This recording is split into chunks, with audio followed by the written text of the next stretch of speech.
여러분 안녕하십니까? 최승철 강사입니다. 반갑습니다.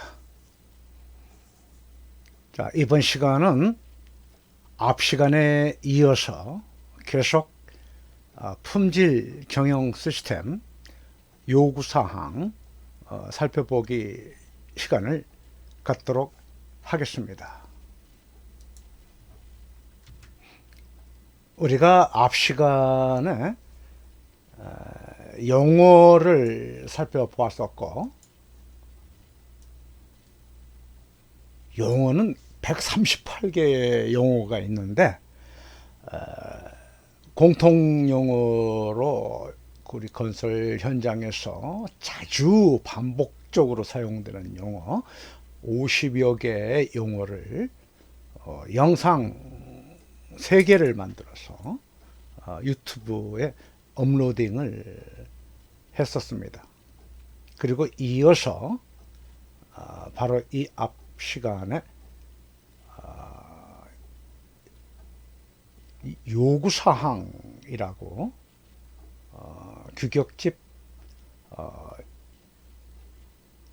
사항, 목차순 사항의 조직 상황, 그리고 5번의 그 리더십 분야까지 강사가 강의를 진행했습니다. 오늘은 보시는 것처럼 두 번째 영상으로 목차순 6번 기획, 그리고 7번 지원 분야까지 강의를 하려고 합니다. 그리고 이제 다음에 이어서 다음 영상으로 좀 분량이 많습니다. 8번이 운용하는 게 분량이 좀 많아요.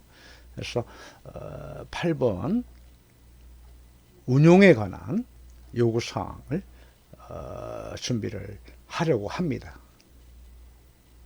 그래서 운용에 대한 영상을 마치면 마지막으로 목차순 9번과 10번에 해당하는 성과평가 9번, 그리고 10번 마지막 목차인 개선을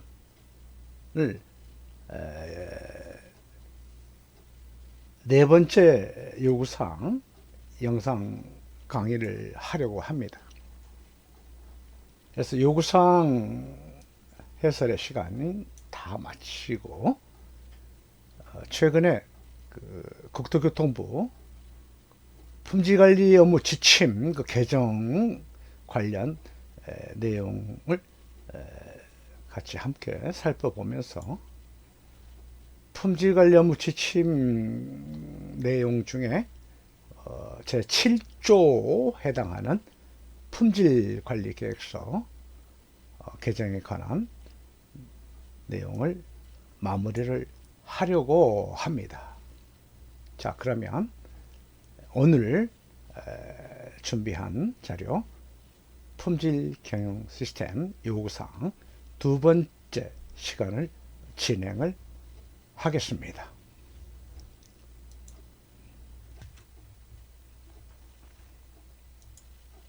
네, 지금 보시는 이 사진 자료, 이게 뭔지 잘 아시죠? 이거 매뉴얼이라는 거.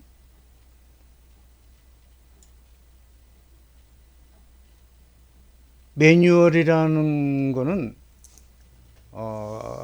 산업규격 관련 내용이 우리 회사 특성에 맞게 규정된 요구를 충족시키면서 요구사항의 틀을 벗어나지 않는 범주 내에서 우리 회사의 특성을 기술한 매뉴얼, 요구사항의 그 기본의 틀이 되는 거죠.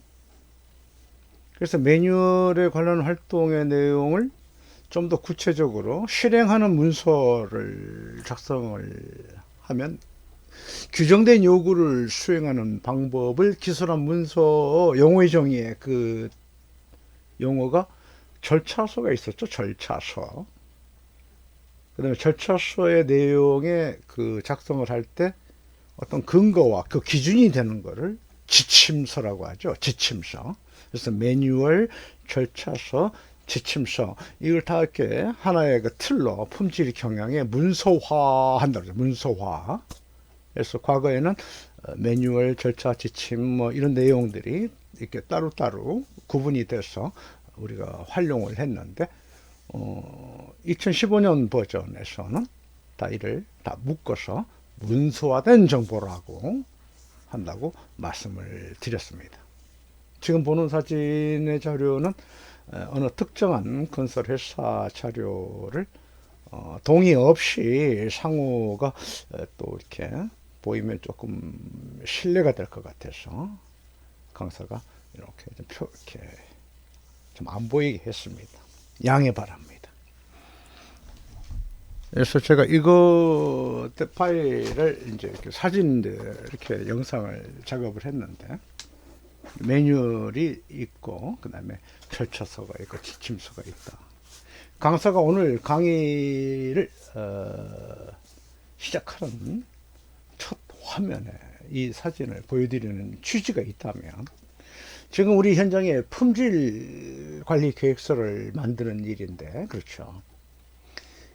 저희 생각이지만은 그동안 본사 중심으로 품질 경영 시스템 활동이 한 20여 년 가깝게 활발하게 진행이 된 건 우리가 잘 알고 있습니다. ISO 인증도 취득하고 심사도 받고 그렇죠.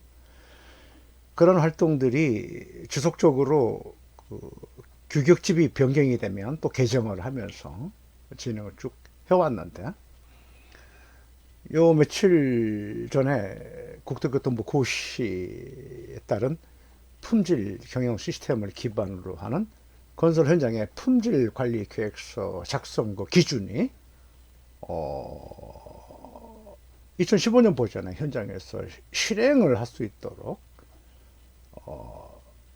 품질 관리 계획서 목차가 2015년 버전 목차하고 동일하게 구조가 되어 있거든요. 구성이 되어 있습니다.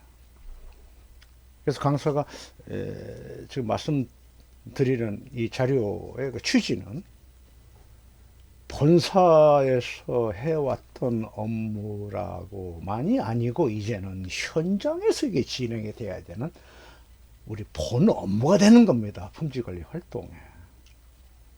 그렇다면 지금 우리 회사에 다 가지고 있는 이런 품질 경영 시스템에 문서화된 이 정보 자료를 현장 실정에 맞게끔 표지를 좀 변경을 하고 뭐라고 바꾸겠습니까? 품질 관리 계획서로 바꾸고 그리고 현장의 조직원들이 참여하는 시스템 활동이 될 수 있도록 우리가 좀 더 국토교통부 고시 품질관리 작성 기준 내용을 보면서 좀 세밀한 작업을 해야 될 때라고 생각을 합니다.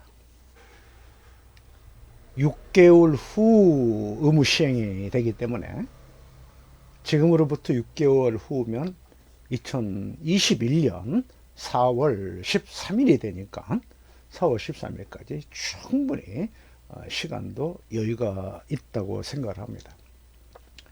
강사가 이 분야의 강의를 전문적으로 건설기술교육원 기관에서 전국 건설기술인들을 대상으로 25년여 강의를 쭉 해왔고 그리고 현장 심사 그리고 지도 여러 가지 그 활동을 해본 경험에 의하면 품질팀에서 어느 한 분이 주도가 돼서 문서화 작업을 수행을 하고 유지하고 관리하고 해왔던 그간의 우리 현장 문화가 이제는 좀 곤란하지 않겠느냐. 전 조직원들이 참여를 하고 거기에 따른 달성된 결과 수행한 일에 대한 그 에비덴스, 증거를 기반으로 하는 지속적 개선 활동을 현장의 품질 관리에 기준으로 삼는 품질 관리 계획 활동에 규정된 요구 활동을 수행한다는 건 적합성을 얘기하는 거거든요. 여러분, 품질 경영 시스템 관련 활동을 잘하면 HLS, 하이 레벨 스트럭처 우리 공부했습니다. ISO KSQ 9000이 상위 버전이 돼서, 그렇죠, 하이 레벨이니까 밑으로 환경, 에너지, 안전, 보건까지 문수와 구축이 자연스럽다 하는 겁니다. 어렵지 않다는 겁니다. 통합경영 매뉴얼이 우리 현장에서 만들어진다면 진정한 건설 사업 경영, 건설 사업 관리, 컨스트럭션 매니지먼트, CM 관련 건설 사업 경영 문서가 되지 않겠냐 생각을 합니다. 품질, 환경, 에너지, 안전 보건이 통합 운영이 될 수 있는 가장 기본 자료가 품질 경영 문수와 정보라고 저는 생각을 하는 것입니다.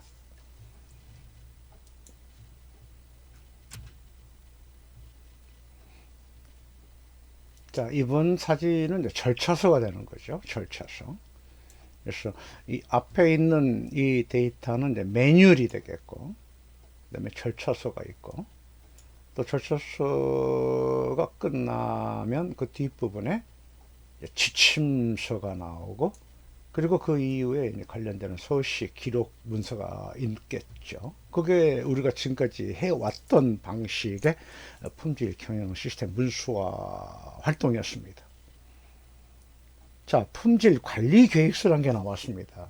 그동안 우리가 품질 관리 계획서는 현장 단위마다 자체적으로 품질 관리 계획서를 작성을 했습니다.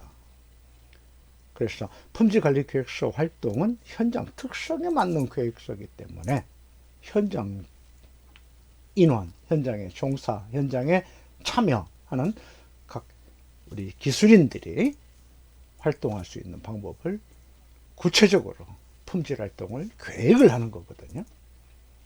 그래서 현장에서 본사에서만 해왔던 업무라고 생각하지 마시고, 이제는 현장에서 작업을 해야 돼. 품질 관리 계획서는 그동안 우리가 현장 본사에서 해왔던 이 기존 자료를 활용을 해서 현장 특성에 맞게끔 체계적으로 문서와 정보 작업이 되었으면 하는 바람입니다.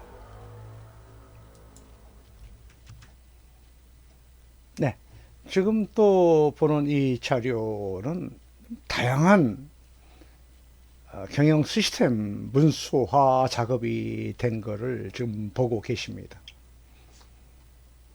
지금 저희 그 영상 사진, 저의 모습 뒤에 그 서재에 꼽혀 있는 이 책들 자료를 강사가 사진을 이렇게 촬영을 해서 영상화 작업을 했습니다.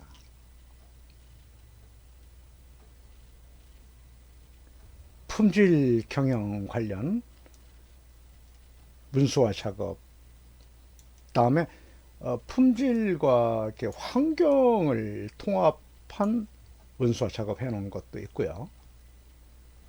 또 여기는 통합이라고 되어 있습니다만은 본 내용을 참고하신다면 품질도 있고 환경도 있고 에너지 경영도 있고 안전보건도 있고 다 이렇게 합해서 통합화 또 해놓은 경영 시스템 문서도 있습니다.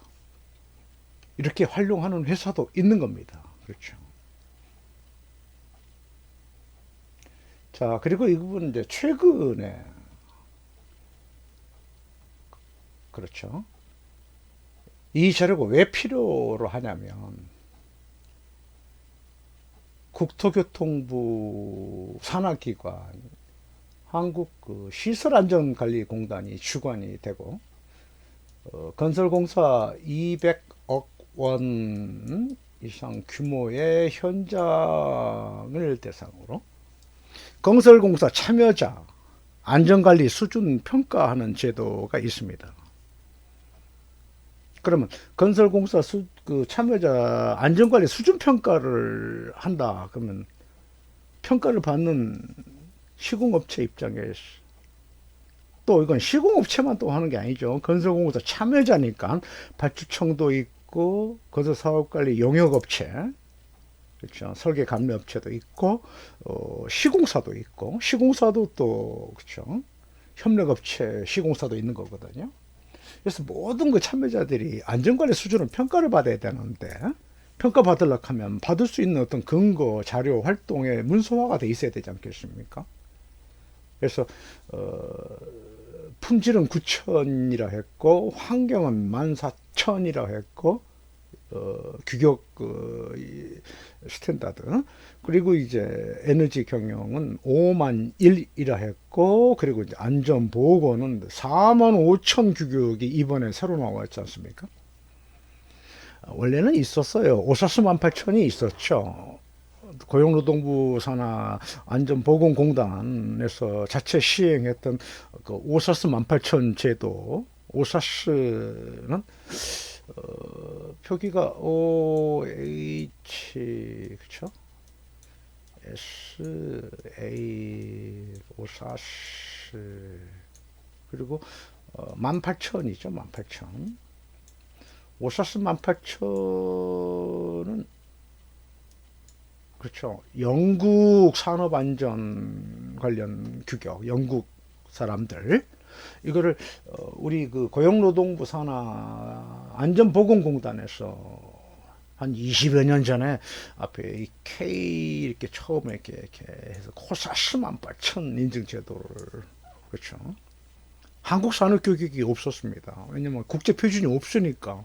그래서 영국 산업 안전 표준 규격 오사스 18,000을 우리 한국의 안전의 관리 공단에서 코사스 18,000 제도 인증 제도를 강사 기억에 따르면 1990년대 말부터 했었어요. 그러니까 벌써 그렇죠. 20년이 경과됐죠. 코사스 18,000 제도를 이렇게 IS 9000처럼 하지 않은 이유는 국제 표준이 이게 없었거든요. 그래서 그러던 것이 비로소 국제 표준 이렇게 하고 4만에 이제 5천 규격집이 태동이 됐습니다. 그래서 이게 제정이 돼서 시행한 날 그 연도가 2018년. 그래서 우리 한국 산업 규격 KS 그죠? 한국 산업 규격 KSQ 이렇게 ISO 45,000 인증 제도가 시행이 되고 그리고 이제 그 현행 정부의 그쵸 국정 과제에 중요한 자리를 차지하고 있죠. 재난안전. 그래서 재난안전에 관한 강화된 안전관리 활동을 위해서 정부에서 특히 공기업이라고 하는 우리나라에 상당히 많은 한 300여 개 이상의 공기업 내지는 각 지자체 단체에서 45,000 인증을 취득 붐, 그 바람이 작년도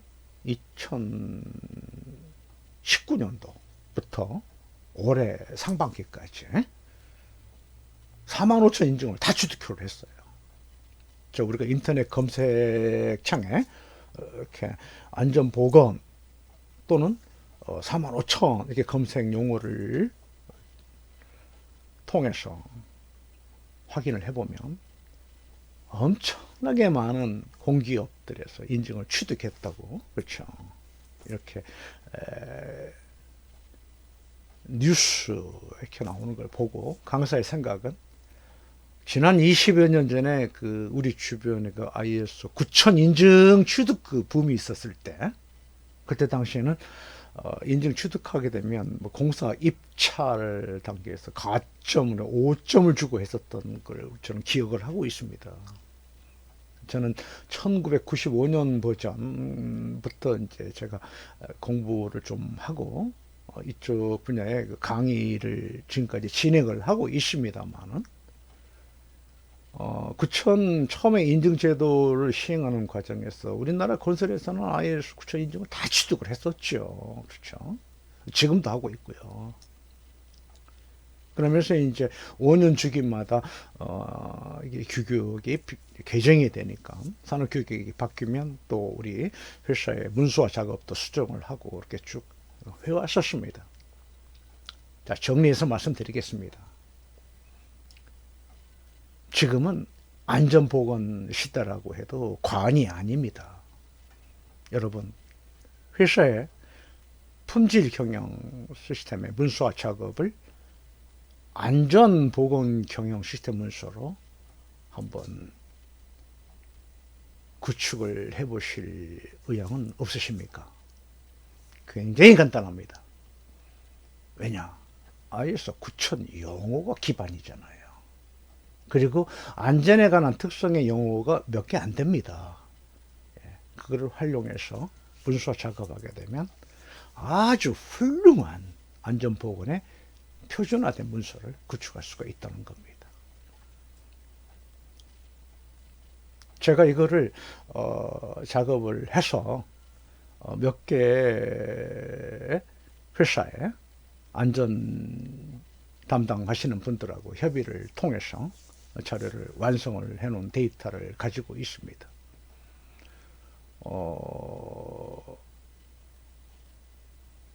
시설안전공단에서 건설공사 참여자 안전관리 수준평가를 하는데 본사도 평가하는 항목이 있고 현장도 평가하는 항목이 있거든요. 그렇다면 우리가 앞 시간에 공부한 품질 방침, 품질 목표가 있다면 안전도 안전 방침이 있고 안전 목표가 있잖아요. 똑같아요. 그렇죠? 품질이 안전으로 바뀐 겁니다. 말만. 그렇죠? 용어가 바뀐 거죠. 물론 위험성 평가나 뭐 유해 위험 방지 계획서라든가 이런 안전만의 고유한 특성의 용어도 있고 활동에 수행할 수 있는 거 기준도 다 있습니다만은 전반적인 큰 틀은 똑같다는 겁니다. 그 똑같다는 게 시스템 규격이 있는 거다. 시스템 규격. 그렇죠. 그래서 우리가 오늘 공부하려는 품질 경영 시스템이라는 요구사항이 하이 레벨, 그렇죠? 스트럭처, 그렇죠? 상위 버전에서 존재하면서 하위가 되는 환경이나 그렇죠? 에너지, 안전 보건까지 어울려서 같이 통합 경영이 된다고 목차 순위 똑같다는 겁니다. 앞 시간에 공부한 품질 경영 시스템의 목차 1번부터 10번까지 다시 한번 적용 범위 인용 표준, 용어의 정의, 4 조직 상황, 5 리더십, 6 기획, 7 지원, 8 운영, 9 성과평가, 10 개선. 이 틀이 똑같다는 겁니다. 목차가 똑같다면 내용도 같은 거거든요. 물론 상세한 특성에 맞는 용어가 좀 바뀌는 거죠. 품질이 안전으로 바뀌는 거고 품질이 환경으로 바뀌는 거고. HLS의 의미를 아시겠죠? High Level Structure. 그래서 우리가 오늘 공부하는 품질이 상당히 중요하다. 그리고 이걸 기반으로 그렇죠. 현장에 QMS, Quality Management System, 품질 경영 시스템이 운영이 되려면 품질 관리 계획서의 요구사항이 기술이 되고 그 내용이 계획되고 실행되고 확인하고 개선하고 그렇죠. 이렇게 고객 만족의 목표를 둔 품질 방침과 품질 목표, 품질 방침과 품질 목표가 실현이 되는 성공적인 현장이 되자고 하는 품질 관리 계획서가 새롭게 2020년 아주 최근에 고시가 됐고 6개월 후에 시행이 되고 시행이 된 이후 5년 이상은 우리가 이 업무를 수행을 해야 된다고 강사는 말씀을 드릴 수가 있습니다. 여러분 현장과 여러분의 본사, 회사, 각 부서 유지가 되고 있는 문서화된 정보입니다. 해당되는 각 부서, 그렇죠. 공무부, 그렇죠. 관리부, 그렇죠. 모든 부서의 품질 경영 시스템에서 요구하는, 그렇죠. 운용, 오퍼레이터, 실행하고 검증하고 모니터링하고 달성된 결과에 대한, 그렇죠. 객관적 증거의 서류가 기록으로 유지가 되고, 그렇죠. 그래서 각 파일 유지가 되고 있음은 다 우리가 이미 다 잘 알고 있습니다. 여러분 현장 품질관리 계획서가 있다면 계획입니다. 품질관리 계획, 그렇죠. 계획이 있다면 실행을 해야 될 것이고 실행했다면, 그렇죠. 모니터링, 점검, 체크가 되면서 개선했다는 그 이력이, 그렇죠. 그 스토리가 문서화된 정보로 유지가 된다. 그래서 아무리 계획을 잘 만들어서, 그렇죠. 깔끔하게 만들었다 하더라도, 그렇죠. 이 프로세스 과정마다의 활동한 이 흔적, 이런 기록이 유지가 돼야 된다 하고 했을 때 이러한 모든 문서를 다 통 묶어서 문서화된 정보라고 합니다. 7.5, 그렇죠. 품질관리계획서 조항번호 7.5 문서화된 정보를 사진 자료를 통해서 같이 함께 공부를 지금 우리가 하고 있는 겁니다.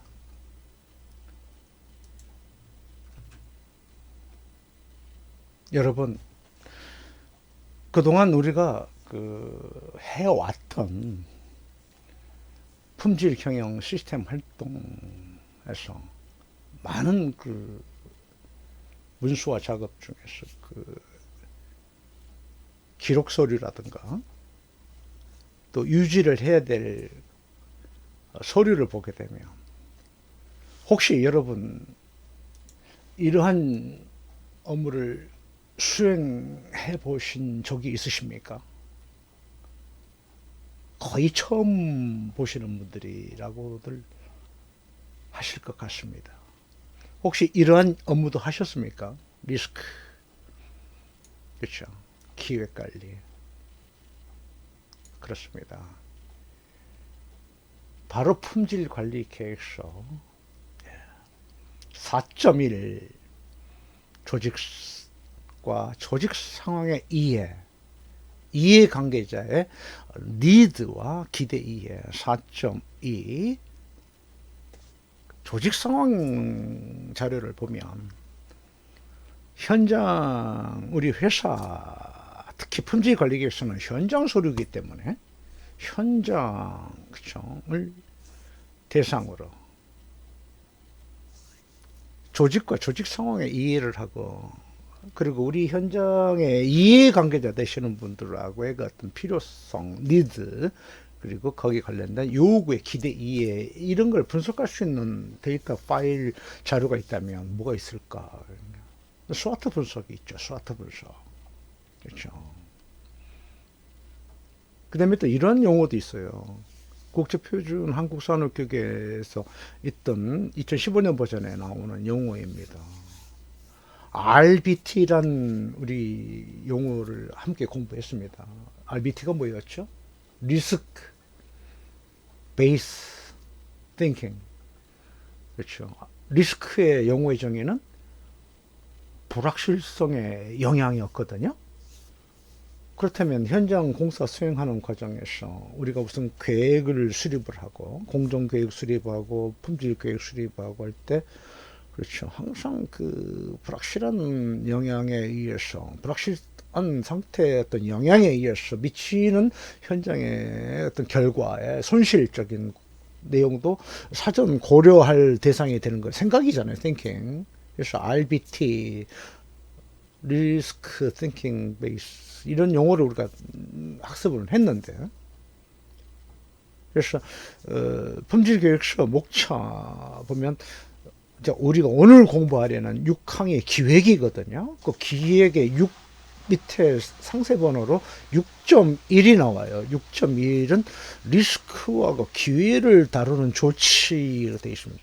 리스크와 기회를 다루는 그 조치, 리스크 활동을 어떻게 할까? 그 결과에 대한 어떤 수행했던 절차에 따른 또 했다면 관련되는 근거, 자료, 기획, 어떤 문서, 기록 이런 활동이 요구된다. 그래서 지금 우리 현장은 보시는 것처럼 이러한 그 문서 작업이 수행이 돼야 된다는 겁니다. 이제는 리스크, 기획관리, 스와트 분석표 이런 거에.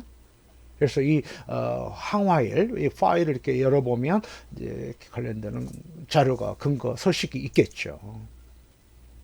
그래서 우리가 이제 어차피 앞으로 품질관리계획서가 이번에 그 개정된 내용으로 수행이 돼야 되기 때문에 물론 강사도 준비를 했습니다만 주변에 많은 분들하고 서로 관계에 의해서 좋은 자료는 서로 벤치마킹도 하고 또 적용도 하고 해서 우리 현장을 발전시킬 수 있는 이러한 그 활동이 우리가 선행이 되고 그리고 문제점이 있으면 개선하고 이렇게 해서 발전되었으면 하는 그 바람으로 지금 유튜브 강사가 하고 있는 겁니다.